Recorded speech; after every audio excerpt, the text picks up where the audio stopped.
Bienvenidos a Camino a la Verdad. Hoy compartimos dos noticias que se entienden mejor juntas.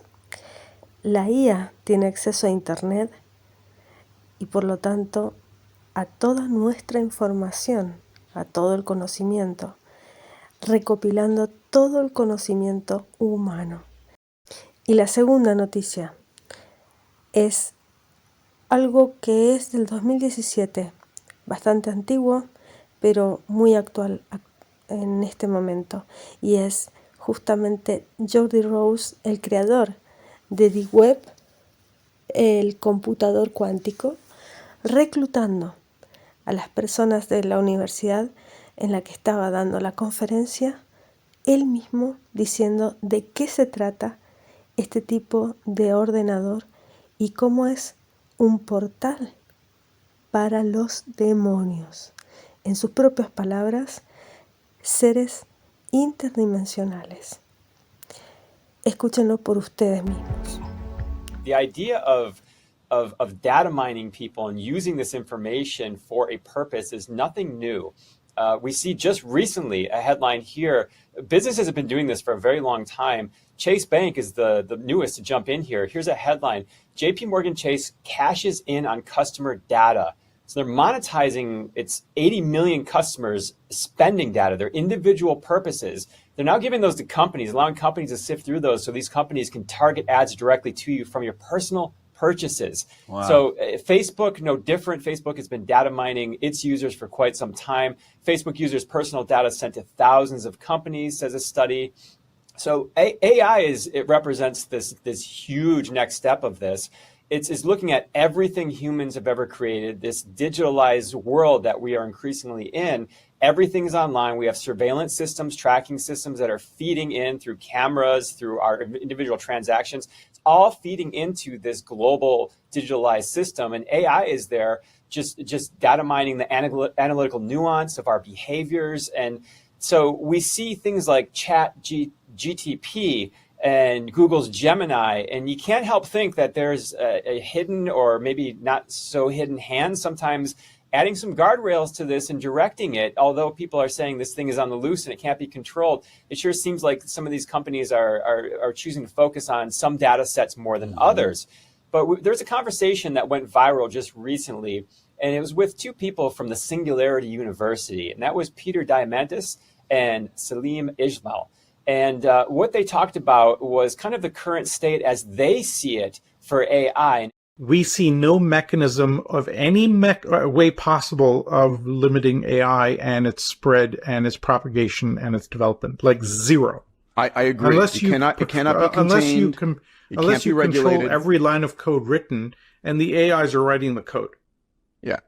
And by the way, as far as we can see, the genie's out of the bottle. It is. You know, there were two absolutes 5 years ago. Don't put it on the web and don't allow it to code itself. And guess what? Both of those barriers were broken instantly. Instantly, and the minute ChatGPT connected to GitHub with all of the code base there and learned through that, and now it can control anything, it can write its own programming. Pretty much, you're done. So. There was a small possibility, but even then it was going to happen at some point. And if we didn't do it, the Chinese would do it, or the North Koreans would do it. Somebody would do it, and it was going to happen, right? So there was an inevitability to it that I don't think is stoppable in any way, shape, or form. I think guiding it is the only path we have going forward. I agree. That is so terrifying what these two guys at the top of this technology space are saying. It's too late. We already broke the two major tenets that we had.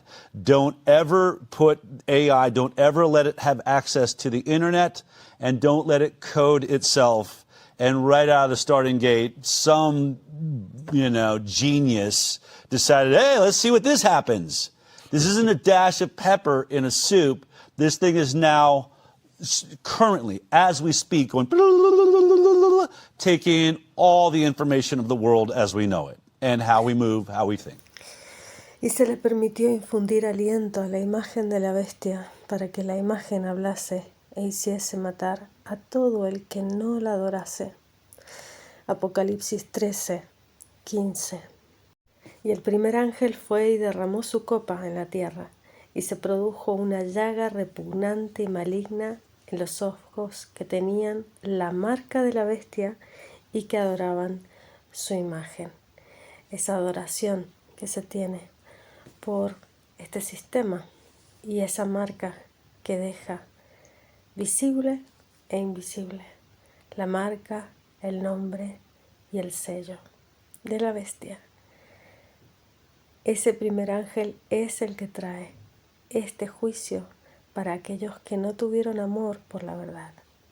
I want to talk about Ray Kurzweil. You mentioned him. He is one of the other founders of the Singularity University. He's written a lot about this. And just to give an idea of this camp of thinking that these guys are talking from, Ray Kurzweil wrote a chapter in a book. The book is titled The Scientific Conquest of Death. And he's talking about a new version of the human body. And in this book, this was about 20 years ago, he says by 2030, electronics will utilize molecule-sized circuits. The reverse engineering of the human brain will have been completed. It will be routine practice to have billions of nanobots, nanoscale robots, coursing through the capillaries of our brains, communicating with each other over a wireless local area network, as well as with our biological neurons and with the internet. One application will be to provide full immersion virtual reality that encompasses all our senses.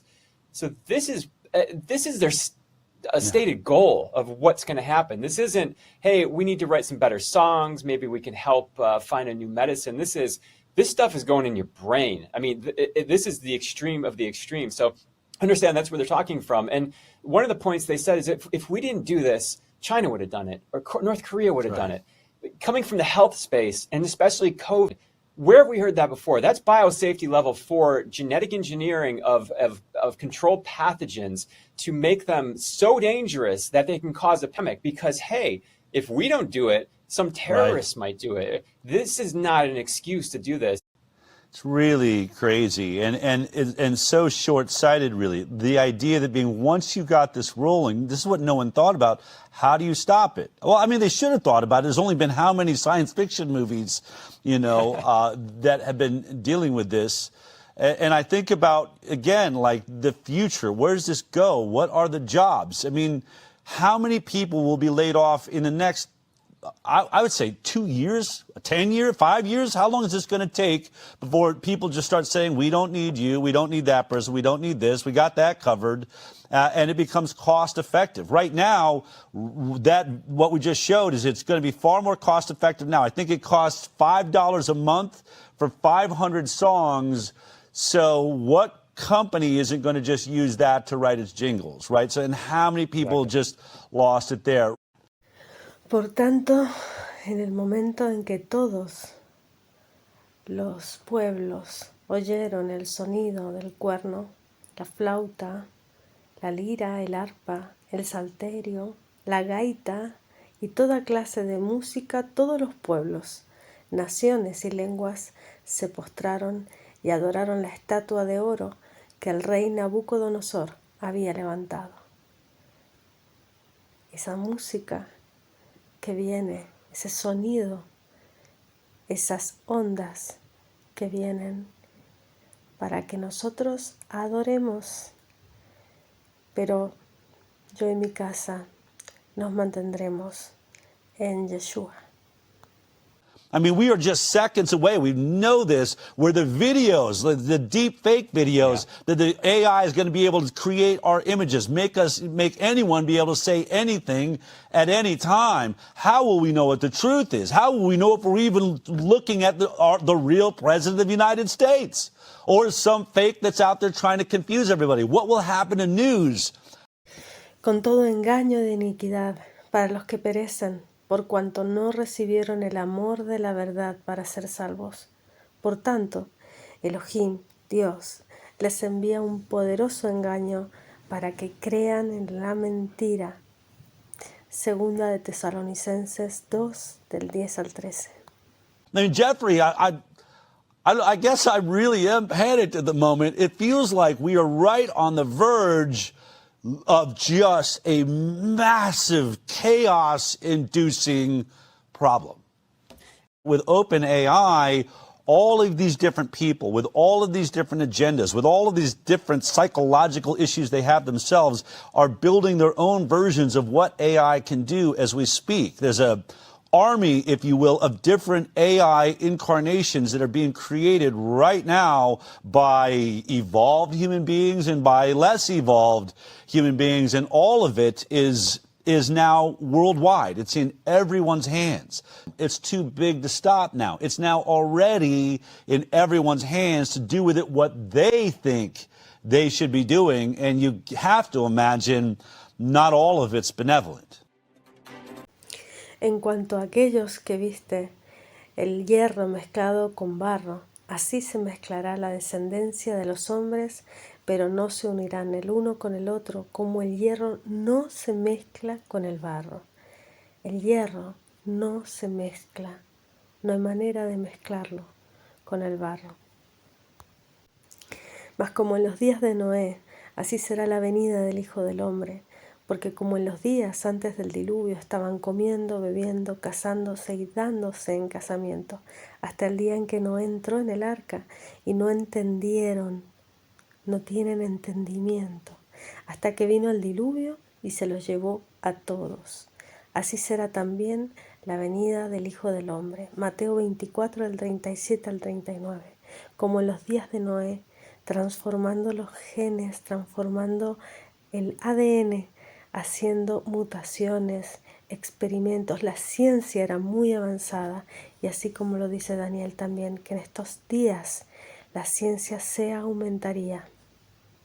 Hey, what's up, YouTube? It's Richie from Boston. Today's the 2nd of December, 2017, and I literally want every single person to like and share this video wherever they can, because this is the most important thing I've ever seen on the internet, and it followed me over the years. You've seen the veritable cornucopia of videos I've put up about CERN. CERN, on and on and on and on it goes. Seen Geordie Rose, the finance guy behind the D-Wave quantum computer, explain that it's like an alien, it's like kneeling at the altar of an alien god. We've all heard them ad nauseum talking about pulling resources out of other dimensions and storing them in the qubit, which is the chip that runs the D-Wave quantum computer. Now take a look right here. You can't miss this, okay? You really can't miss this. The word demon is right there in the word D-Wave. There's no two ways about that. D-E-M-A-N. And of course, that's coincidental. It's the same thing. It's the same coincidence that puts the 666 in the CERN logo. But this video is going to be able to prove to anyone that you know exactly what these guys are doing with their own word. A lot of people think that Geordie Rose is the inventor of the D-Wave. Geordie Rose is the money man behind D-Wave. This guy, for the most part, is one of the brainchilds. You may have heard this word quantum computing. It's often, people have the misconception that it's some kind of newfangled supercomputer. It's decidedly not that. Quantum computers allow us to access hidden features of nature, new dimensions, and if we can access these sort of hidden dimensions at scale, we could have unimaginable computing power. Okay, so we've all heard that ad nauseum. These guys are not shy about it. They are straight up telling us they're pulling other dimensional beings and information from these beings, the all-seeing gods, whatever you want to call them, and they're bringing them back to our planet. How about that? Now, here's Geordie Rose in July talking in Vancouver, British Columbia, to a bunch of computer programming students, and he's trying to encourage them to come work for D-Wave. Now, Kindred, the first place you ever heard about Kindred on the internet was on this channel right here. I was talking about Kindred before anyone even... These are drawings done by a writer called H.P. Lovecraft. H.P. Lovecraft is a very strange person whose both of his parents ended up committed. This guy admittedly had night terrors, and he wrote, quote-unquote, science fiction. Parents were committed. He wanted to be a professional astronomer, but never finished high schools. He was best buddies with Harry Houdini, another person who was deeply steeped in the occult. He wrote 100,000 letters in his lifetime, didn't like sex. He suffered night terrors. He inspired Batman, Black Sabbath, South Park, and more. He's not buried under his headstone. And Kulu is one of the drawings I was just showing you. Now, why am I talking about H.P. Lovecraft? Well, because I'm not the only one talking about H.P. Lovecraft. I knew there would be something about the occult. Now, listen to this. Here's a video I put up about a year and a half ago, and it clearly shows CERN alluding to the Mandela effect. These guys were basically flaunting, or they were playing along, basically telling us that they were behind the Mandela effect. Now, why am I showing you H.P. Lovecraft? Why am I talking about the Mandela effect? Okay, here we go. Here's Geordie Rose in his own words explaining that what they're pulling through from other dimensions, it wouldn't be accurate to call them demons because demons doesn't quite sum it up. In this video right here, you're going to hear Geordie Rose in his own words explain that they have opened a literal tsunami and that mankind is not going to be ready for this. Here's Geordie in July talking about the Mandela effect, the quantum key to the pit, and the rumors that CERN and D-Wave are behind the Mandela effect. In his own words. So D-Wave built quantum computers. The way that they work, if you know how this works, is one of the interpretations is that you tap into these parallel universes and they do computations. Sounds really weird, but notice that he tries to ridicule his own words. You know, it sounds really weird. They tap into other dimensions, but he's clearly showing Anthony Patch, and he just basically glosses over the whole thing. But this is going to get much, much more serious. Now, and I also am playing this at a faster speed to avoid a copyright strike. So there's that. What's happened is this idea has been hijacked to describe something called the Mandela effect, which is this thing where the past changes. So think about something you know to be true from the past. And then imagine you went out on the internet and you can't find it at all. It's not there. It doesn't match with your experience. So these people think that D-Wave is responsible, and CERN. And of course, the quantum key to the abyss factors into it somehow. I'm not exactly sure how. Okay, so that's just D-Wave. I did that for about 15 years. Now, before I made this video, I called and I texted Anthony Patch to get him to comment on this, and he hasn't gotten back to me, and he probably won't. So there's that, because, you know, why not? At any rate, this gets much worse. In this video, he's saying that he's basically done with D-Wave and he's working with Kindred, and they're going to make AI robots that can do every single solitary thing a human can do, but better. Now, notice the symbolism on his shirt, because these guys are loaded with it, because everything that they're doing is on the occult level, which is why they surround themselves with symbolism at all time. They have to. It's part of the deal. You see what I'm saying? It's all coincidental, but these guys are constantly and always wearing the symbolism. But I digress. What you've heard about AI is not what we mean by AI. What we mean by AI is a software system that can do literally anything that a human can do. Literally anything. And obviously, computers are better at things than people in lots of different ways. So now imagine, not only can they do everything that a human can do, but they can do everything that the best human at any task could do better than them. So imagine there was the mental Olympics of the 100-meter dash, and Usain Bolt is the fastest person. Now imagine that's some kind of a mental thing, like writing a novel or writing whatever. Imagine now that the thing is so much faster than Usain Bolt, like, for example, it's a spaceship. Yeah. It's still doing the same thing, but it's doing it so much better because we're limited, because we're people. Porque no tenemos lucha contra sangre ni carne, sino contra principados, contra potestades, contra los gobernadores de las tinieblas de este siglo, contra huestes espirituales de maldad en las regiones celestiales, en otras dimensiones. Efesios 6:12.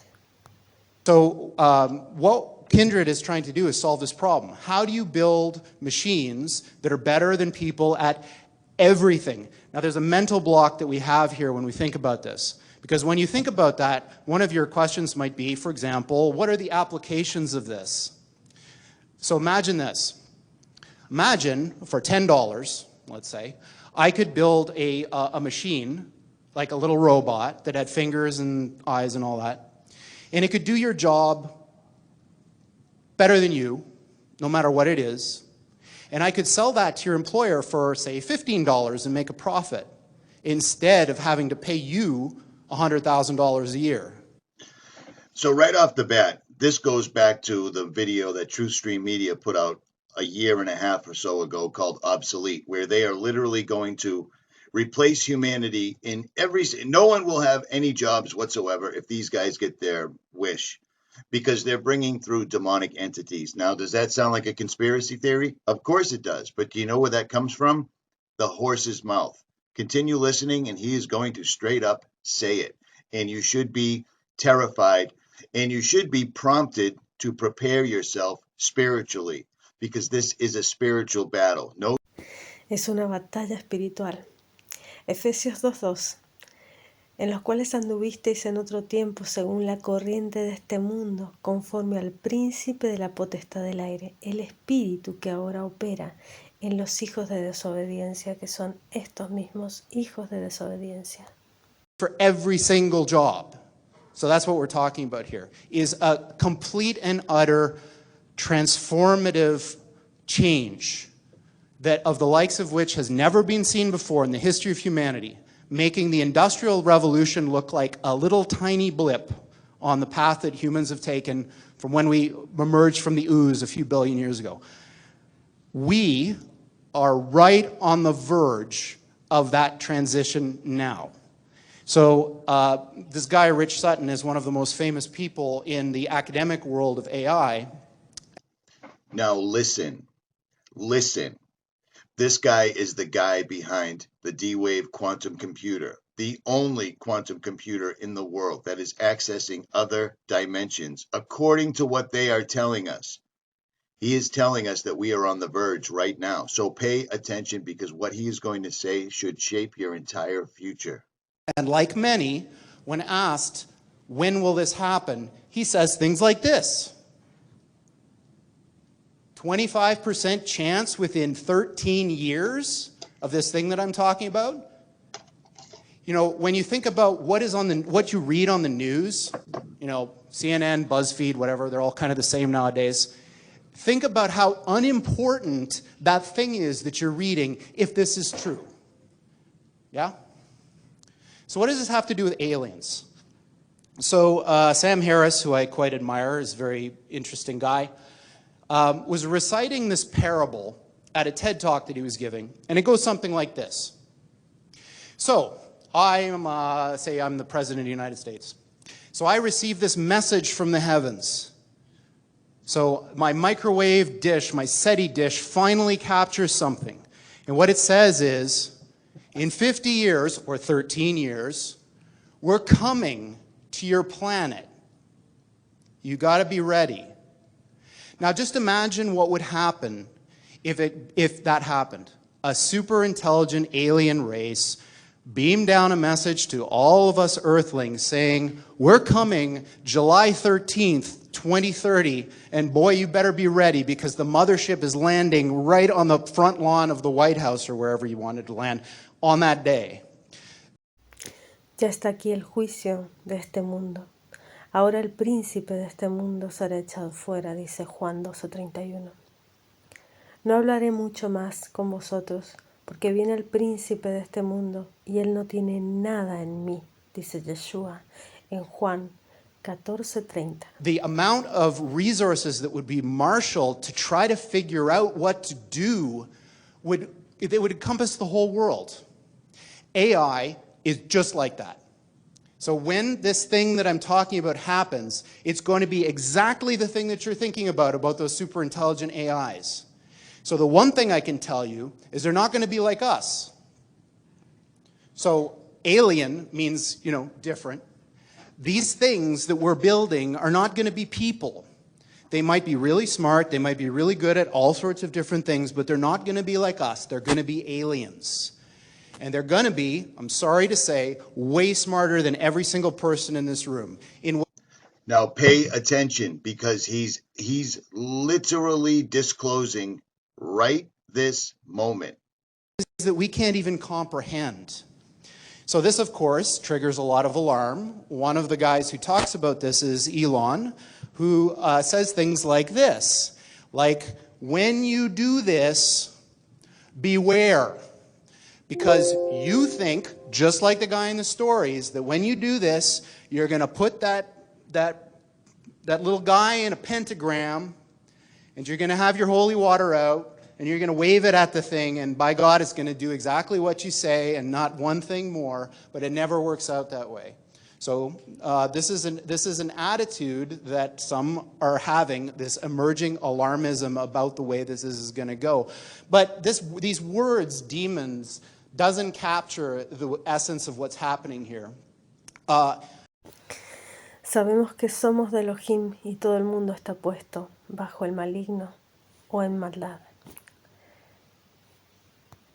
I don't know if any of you are turn-of-the-century weird fiction fans, but there's this guy named H.P. Lovecraft, who's a very famous American weird fiction author. And he espoused a view which is called cosmicism. And the essence of cosmicism is cosmic indifference. So what he was saying is basically, yes, there are these massively intelligent entities out there, but they're not good, they're not evil. They just don't give a shit about you even in the slightest. The same way that you don't care about an ant is the same way they're not going to care about you. And these things that we're summoning into the world now are not demons, they're not evil. The same way that you don't care about an ant is the same way they're not going to care about you. And these things that we're summoning into the world now are not demons, they're not evil, but they're more like the Lovecraftian great old ones. There are entities that are not necessarily going to be aligned with what we want. Now, you can spin that any which way you like. He has straight up told you these entities that we're summoning into this world. He's putting a call to action out. He's sitting in front of a classroom full of code writing students and asking them to come on board right now. He's already said that they've opened the floodgates. He's already described what they were. He's already saying that they will appear to be quote unquote alien. If you want to stay in your holiday season, your safe space, whatever you want, this is what we've been telling you for years, and this is why we've been telling you, because while everyone else is watching BuzzFeed and CNN and NFL and everything else, some of us have been studying this ad nauseum. This is it. Aligned with what we want. So this transition is really, really massively important for our entire species to navigate. And going back to that thing that Sam Harris was saying, nobody is paying attention. This thing is happening in the background while people bicker about politics and what's going to be in the healthcare plan in the U.S. And underneath it all is this rising tsunami that, if we're not careful, is going to wipe us all out. How much clearer do you need it to be said? This is the guy that started D-Wave. This is the man that's given us a high-speed internet connection to other dimensional beings. He is saying it. Here it is. It couldn't be any clearer. I don't know what else to tell you. So, on that pleasant note, we're hiring people to try to make something like this happen.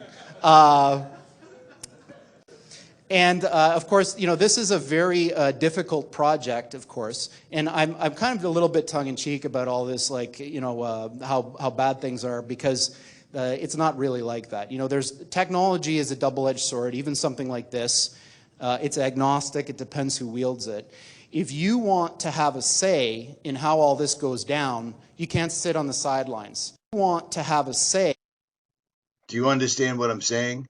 They are absolutely addressing us straight up. It doesn't get any clearer than that. And he is completely said this. Full armor of God. This is no joke. I haven't seen this information anywhere else whatsoever at all. Richie from Boston, share this. I'm out. Empero sabemos que el Hijo de Dios es venido y nos ha dado entendimiento para conocer al que es verdadero, y estamos en el verdadero, en su Hijo, Yeshua, el Mesías. Este es el verdadero Elohim y la vida eterna. Shalom, hermanos.